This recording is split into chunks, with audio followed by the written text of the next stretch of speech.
Where do you rank yourself among all the calf ropers in history?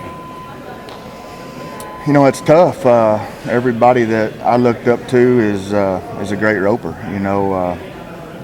But it's at the end of the day, I know I've let myself down on 4 or 5 world championships. I know I lost an all-around world championship by Nichols.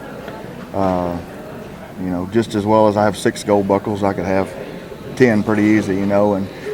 And 2001 was the worst year it ruined me as far as going for another world championship and all around. Because of your knee? Yeah, and it's the year that, it tarnished my whole career. I was set up to be at top of the world when all around won the calf rope in the same year, and it wasn't that people wrote me off, but wasn't nobody investing in me.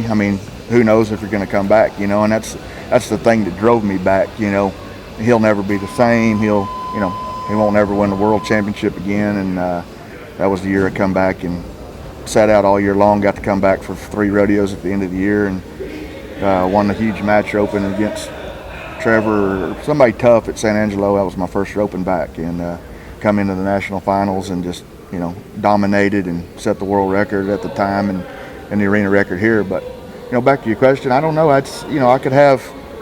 I'm not asking world titles because I'm not a world title. World titles mean a lot in my opinion, but they're not everything. You're the greatest I've ever seen at any event in my life, and that's why I didn't know if you looked at yourself that way. That's why it was one of those questions I always wanted to ask. And without being rude or disrespectful to anybody, to me I am. So it's special. Here lately, I had a lot of young guys coming up that even said it, that have studied the game since they were little kids. So when Dean Oliver says it, it's means a lot then. It means a lot, buddy.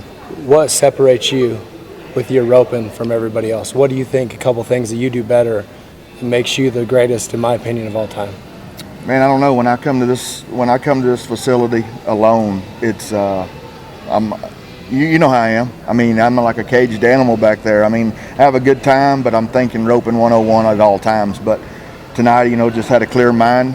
Just like it hadn't even went rough last night. Just 2 rounds into the national finals, I've won the average 2 or 3 times here, but I wasn't trying to. Mm-hmm. I just dominated on every calf I ran and won the average. So I'm going to go for first every time here, and if it works out, it works out. But what I'm saying is it takes rodeos like this in my career at this age to take me over the edge. It's not a $1,500. You're going to get me at a quality of a $1,500 added rodeo. You're not going to get Cody Ohl unless you got some good money, and then that's why I don't go to those rodeos, because I don't want to. What do you think? Is it your roping? Is it your flanking?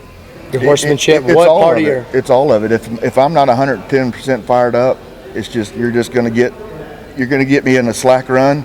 You're going to get a slack run, But like I told him, I said George Strait doesn't sing very good at 7 in the morning. I don't rope very good at 7 in the morning, but you put a little music with it, and then $10,000 or $20,000 on the line, you're going to get Cody Ohl. Well, in my opinion, the greatest cowboy in one event that I've ever seen, Cody Ohl. Thanks, buddy. Thanks, that means a lot.